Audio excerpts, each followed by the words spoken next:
Hello दोस्तों, जावा collection framework series में आपका स्वागत है। लास्ट लेक्चर में हम लोगों ने पढ़ा था हैश मैप क्लास। तो हैश मैप क्लास मैंने आपको बताया था कि डेटा को प्रोसेस करता है की और वैल्यू के फॉर्म में। यहाँ पे प्रोग्राम हम लोगों ने लास्ट क्लास में किया था।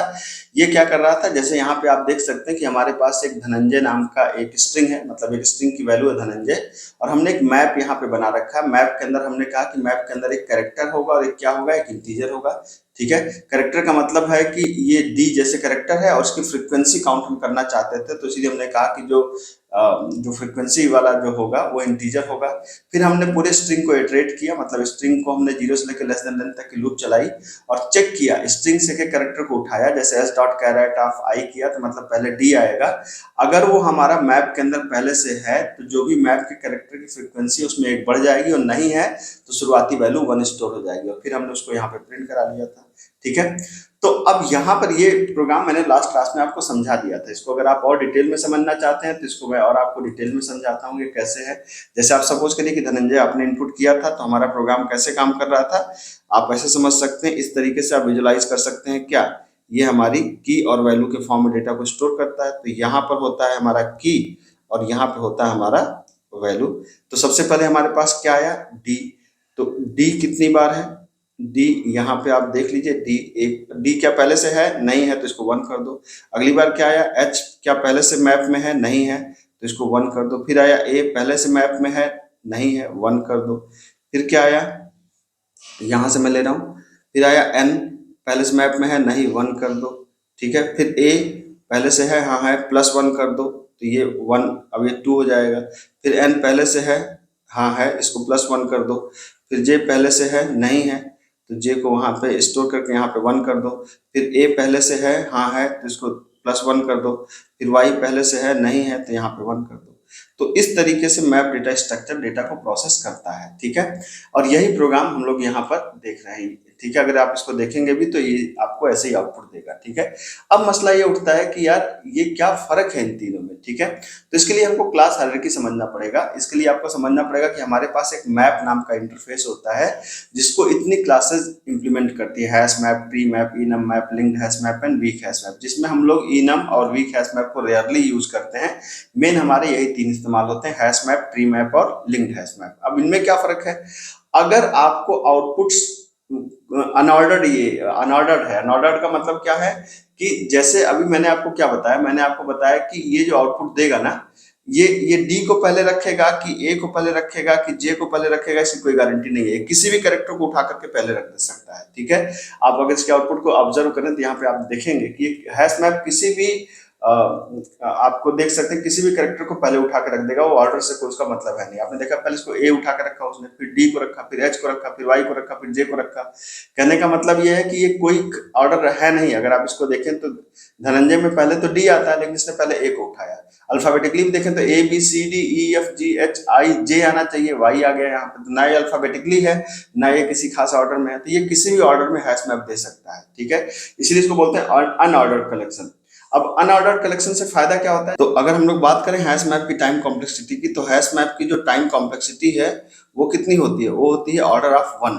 तो टाइम कॉम्प्लेक्सिटी के हिसाब से हैश मैप काफी बेहतर डेटा स्ट्रक्चर है। ठीक है, किसी भी काम को, किसी भी एलिमेंट को ऑर्डर ऑफ 1 टाइम पे प्रोसेस करता है। ठीक है, अब बात करते हैं दूसरे इसकी क्या है कि अब ये लिंक्ड हैश मैप क्या है। तो लिंक्ड हैश मैप क्या करता है कि ये इनकमिंग ऑर्डर को अरेंज कर, मतलब मेंटेन करता है। कहने का मतलब क्या है, यहाँ पे सिंपल इसको समझिए, लिंक्ड हैश मैप मैंने कर दिया। तो लिंक्ड हैश मैप क्लास क्या करेगी, देखिए सेम प्रोग्राम है, कोई प्रोग्राम में कोई चेंज नहीं, बस मैंने हैश मैप की जगह कर दिया लिंक्ड हैश मैप।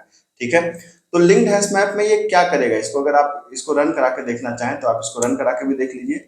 ठीक है, और यहाँ पर आप देखें डी एक बार, मतलब आउटपुट देखें तो पिछले के जैसा थोड़ा सा बदला है। ठीक है, अब ये क्या है, मतलब क्यों ऐसा आउटपुट आ रहा है, इसको समझाने के लिए मैं आपको ये समझाऊंगा। ठीक है, इसके लिए फिर से हम लोग आते हैं अपने स्क्रीन पे। लिंक्ड हैश मैप क्या करता है, लिंक्ड हैश मैप ये देखता है कि भाई डेटा का इनकमिंग ऑर्डर क्या है। इनकमिंग ऑर्डर का मतलब क्या है, आप ऐसे समझिए कि जैसे मान लीजिए कि हम यहाँ पर फिर से बना रहे हैं उसी चीज को। ठीक है, तो अगर ये भी जाहिर सी बात है मैप ही बनाएगा। ठीक है, और मैप के अंदर यहाँ पर भी क्या होगा, की होगी, और यहाँ पर भी क्या होगा, वैल्यू होगी।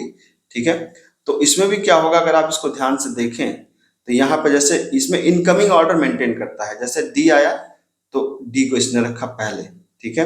डी कितनी बार है, डी है एक बार। फिर एच आया तो एच को यहाँ पे रखेगा, ठीक है। फिर ए आया तो ए को पहले रखेगा, मतलब फिर एन आया तो एन को पहले रखेगा। फिर ए आया तो ए तो एक बार आ चुका है, तो ए की वैल्यू 3 थी, एच की वैल्यू 1 थी, एन की वैल्यू 2 है, ठीक है। फिर जे, तो जे 1 है, और ए ऑलरेडी हो चुका है, वाई यहाँ पे 1। तो ये जो मैंने पहली बार बनाया था बेसिकली एक तरीके से लिंक्ड हैश मैप था, मतलब डेटा किस एलिमेंट में आ रहे हैं, मतलब किस ऑर्डर में आ रहे हैं। जैसे पहले डी आ रहा है तो पहले डी को दिखाएगा, फिर एच आ रहा है तो एच को पहले दिखाएगा, फिर ए है तो ए को दिखाएगा, फिर एन है तो एन को दिखाएगा, फिर जे है तो जे को दिखाएगा, फिर वाई है तो वाई को दिखाएगा। मतलब ये क्या करता है कि इनकमिंग ऑर्डर को मेंटेन करता है। अगर आप इसको देखना चाहें तो अब इसको ध्यान से देखें, तो पहले डी को दिखा रहा है, फिर एच को, फिर ए को, फिर एन को, फिर जे को, फिर वाई को, जैसा हम लोगों ने स्क्रीन पर भी देखा था, ठीक है। अब इसमें जो लास्ट वाला है ट्री मैप, वो क्या करता है, अगर आप ट्री मैप बना दें तो एकदम सिंपल सी बात है, जैसे ही आप ट्री मैप लगाएंगे ना, तो ट्री मैप क्या करता है कि ये एलिमेंट को अरेंज करता है सॉर्टेड ऑर्डर में, ठीक है। तो ट्री मैप एलिमेंट को अरेंज करता है सॉर्टेड ऑर्डर में, तो ये क्या करेगा, आपको आउटपुट को सॉर्टेड ऑर्डर में देगा। अगर आप इसको देखना चाहें आउटपुट को, तो आप देख सकते हैं यहाँ पे, इसको मैंने कंपाइल करके रन करा दिया। देखिए पहले आया ए, फिर आया डी, फिर आया एच, फिर आया जे, फिर आया एन, फिर आया वाई, ठीक है। कहने का मतलब क्या है, कहने का मतलब ये है कि आप जब इसको अरेंज करेंगे तो ये पहले देखेगा कि इन सब में सबसे पहले अल्फाबेटिकली कौन है। तो अल्फाबेटिकली सबसे पहले ए आता है, तो सबसे पहले ए आएगा, ठीक है। ए 3 बार। फिर उसके बाद क्या है आपका, डी है तो डी एक बार। फिर A B C D E F G H, H है तो एच आएगा एक बार, है ना। तो इसका मतलब ये क्या करेगा, ये अल्फाबेटिकली अरेंज करेगा, लेकिन जब ये अल्फाबेटिकली अरेंज करेगा तो उसके लिए टाइम कॉम्प्लेक्सिटी ज्यादा लेगा, ठीक है। तो इसकी टाइम कॉम्प्लेक्सिटी क्या होती है, इसकी टाइम कॉम्प्लेक्सिटी होती है ऑर्डर ऑफ लॉग एन, ठीक है। इसका मतलब ये हुआ कि ट्री मैप को आप तभी यूज करें जब आपको डेटा को, आउटपुट को सॉर्टेड ऑर्डर में चाहिए होता है, तब आप ट्री मैप का इस्तेमाल करें। अगर आपको डेटा को नॉर्मल ऑर्डर में चाहिए तो हैश मैप का इस्तेमाल करें, क्योंकि इसकी टाइम कॉम्प्लेक्सिटी सबसे बेहतर होती है। लिंक्ड हैश मैप की भी टाइम कॉम्प्लेक्सिटी ऑर्डर ऑफ 1 ही होती है, तो कोई चिंता की बात नहीं है। हाँ, लेकिन जब आप इस्तेमाल करेंगे किसको, जब आप इस्तेमाल करेंगे ट्री मैप को, तो ये असेंडिंग ऑर्डर में अरेंज करेगा, और असेंडिंग ऑर्डर में अरेंज करने की वजह से इसकी टाइम कॉम्प्लेक्सिटी बढ़ जाएगी। मैं इसको कंक्लूड करता हूं, हैश मैप अनऑर्डर कलेक्शन है, मतलब किसी भी ऑर्डर में डेटा को आउटपुट को आपको देगा, मतलब किसी भी जो चाहे अल्फाबेटिकली हो, कोई जरूरी नहीं है। Linked hash map incoming order को मेंटेन करता है, कि जिस तरीके से एलिमेंट आ रहे हैं वो उस ऑर्डर को मेंटेन करता है, और ट्री मैप डेटा को असेंडिंग ऑर्डर में अरेंज करता है मैप के अंदर। तो मेरे ख्याल से जानकारी आपको पसंद आई होगी, जानकारी पसंद आई होगी तो चैनल को सब्सक्राइब करें। मैं इस तरह के शानदार कंटेंट आपके लिए बनाता रहता हूँ। मिलते हैं, थैंक यू सो मच।